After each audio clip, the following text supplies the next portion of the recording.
पृथ्वीराज चौहान ने मोहम्मद गौरी के साथ लड़ाई हुई। 16 बार मोहम्मद गौरी ने आक्रमण किए और 16 बार हारे। लोगों ने बहुत समझाया पृथ्वीराज चौहान को कि हर बार शत्रु को हरा देने के बाद छोड़ देना ठीक नहीं है, लेकिन भारतीय संस्कृति में एक खासियत ये रही है कि वो शत्रु को भी उदार मन से क्षमा कर दिया करते हैं। पृथ्वीराज चौहान उनको हर बार क्षमा करके लौटाते रहे। 17वीं बार मोहम्मद गौरी ने फिर आक्रमण किया और अब की बार मोहम्मद गौरी जीत गए, लेकिन उन्होंने पृथ्वीराज चौहान को माफ नहीं किया और वो उनको पकड़कर अपने साथ अफगानिस्तान ले गए। उनकी आंखें भी फोड़ दी, उनके साथ बहुत अत्याचार किए।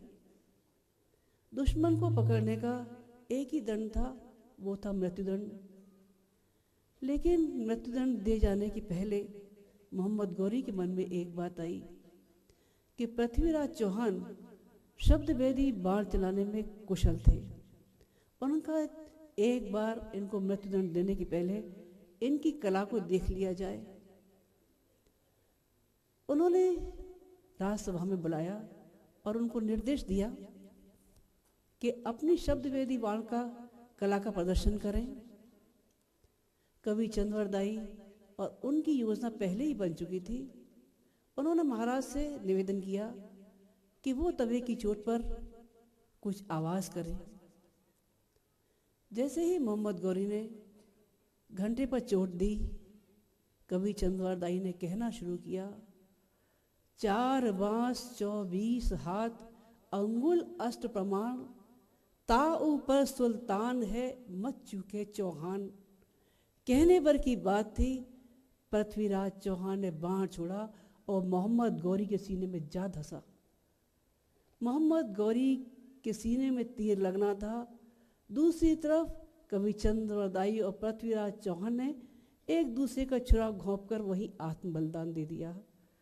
इस्लाम धर्म का एक ग्रंथ है तज़किरा रसूल कुसिया, उसमें एक उल्लेख आता है दादा गुरु सर्वेश्वरानंद जी का। ये 1289 हिजरी में लिखा गया। इसमें उल्लेख है दादा गुरु सर्वेश्वरानंद जी का कि उन्होंने कितनी ही बार अपना वयोवृद्ध शरीर छोड़कर 12 साल के बच्चे में परिवर्तित होकर फिर से एक नई श्रृंखला समाज के नवनिर्माण की शुरू की। उनको देखने का मन नवसारी के मगन भाई गांधी के मन में आया। वो गुरुदेव के पीछे पड़ गए, कहने लगे, गुरुदेव हमको आप अपने दादा गुरु के दर्शन कराइए। गुरुदेव ने बहुत समझाया, बेटा तू मेरे अंदर ही मेरी गुरुसत्ता का दर्शन कर ले। वो नहीं माने, पीछे पड़े रहे, गुरुदेव आप दर्शन कराई दीजिए, इतनी कृपा तो कर ही दीजिए। जब बहुत पीछे पड़े तो गुरुदेव कहने लगे, अच्छा ऐसा करना बेटा, आज से 5 दिन बाद उत्तर काशी में अमुक स्थान पे अमुक समय पे एक श्वेत वस्त्रधारी संत मिलेंगे। आगे तुम कुछ पूछना मत और उसकी गहराई में जाना मत। मगन भाई गांधी वहाँ पहुँचे। उस दिन तिथि का इंतजार करते रहे। उन्होंने देखा जैसी हुलिया गुरुदेव ने बताई थी, ठीक वैसी ही हुलिया में एक संत तेजी से आए, सफ़ेद कपड़ों में, सफ़ेद केशधारी, और जल्दी से भिक्षा लेके तुरंत चले गए। उन्होंने देखा, उनको याद आया गुरुदेव ने यही हुलिया बताया था।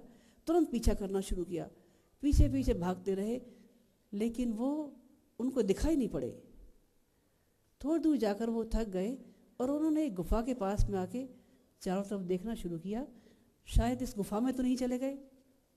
तभी उन्होंने पीछे मुड़ के देखा एक आवाज़ को जो उनको आवाज़ दे रही थी। उन्होंने देखा ये वही सज्जन जो अभी थोड़ी देर पहले भिक्षा लेके आए थे, उनकी तरफ मुस्कुरा के देख रहे हैं।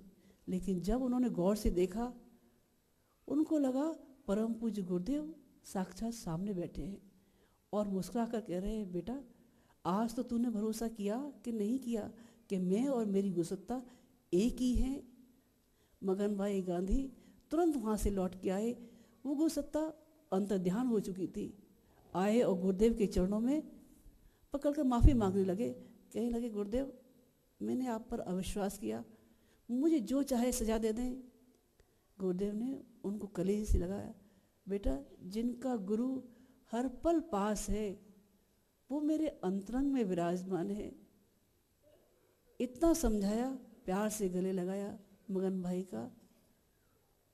उनका भरोसा, उनका विश्वास और भी अटल होता हुआ चला गया।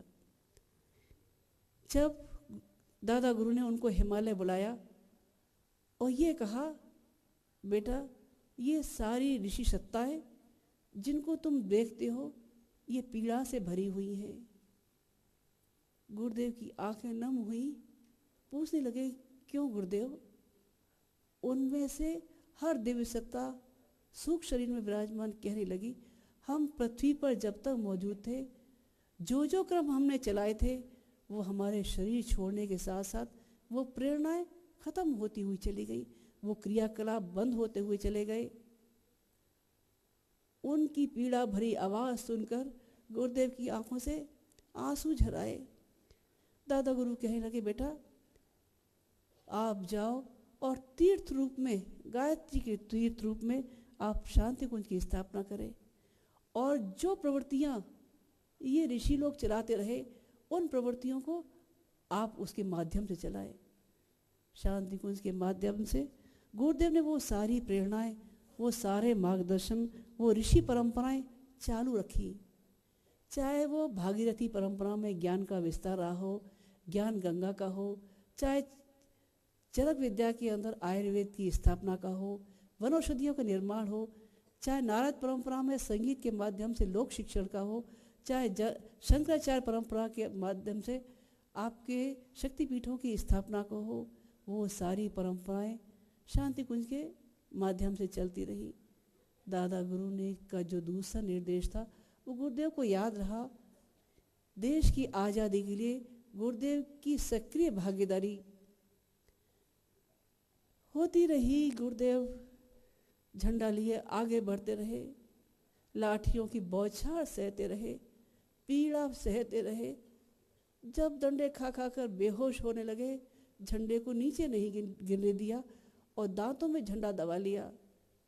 कीचड़ में से बेहोश जब लोगों ने निकाला तो मुंह से उनके झंडा दबा हुआ। लोग कहने लगे, आज़ादी के मत वाले, ये श्री राम मत, ये उपाधि जन संवेदना ने उसी दिन गुरुदेव को दे दी थी। और जब गांधी इरविन समझौता लागू होने को था, उस समय किसानों पर लगान के प्रति सरकार का रुख बहुत कड़ा था।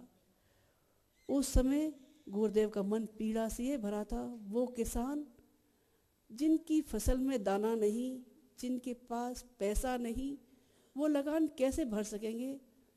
उन्होंने गांव-गांव जाकर किसानों के साथ आंकड़े इकट्ठे किए, उनकी अर्जियाँ ली, उनका रकबा, उनका खसरा सब निकाल कर उनके साइन सहित रातों रात वो सारे आंकड़े इकट्ठे किए, जिसको देखकर गांधी जी स्वयं हैरान हो गए जब ये मालूम पड़ा कि ये काम एक किशोर बालक का है। जब देश आज़ाद हुआ तो उन्होंने गुरुदेव को बुलाया और ये कहा, देश आज़ाद हो चुका है, हम आपको कोई महत्वपूर्ण स्थान देना चाहते हैं। गुरुदेव कहने लगे, बापू क्या देश वास्तव में आज़ाद हो गया है? महात्मा गांधी कहने लगे, क्या अभी तुम्हें भरोसा नहीं? गुरुदेव कहने लगे, आज तो केवल अंग्रेजों की दास्ता से मुक्ति मिली है, लेकिन हजारों साल की गुलामी के बाद जो मानस पराधीन है, इसका परिष्कार कौन करेगा? गुरुदेव बापू को प्रणाम करके लोक मानस के परिष्कार के लिए वापस आ गए और धर्म तन से लोक शिक्षण की प्रक्रिया के लिए अपना जीवन दांव पे लगा दिया। अपना सब कुछ करते रहे और उसके माध्यम से लोगों में जन संचार, जन प्रेरणा बढ़ते रहे।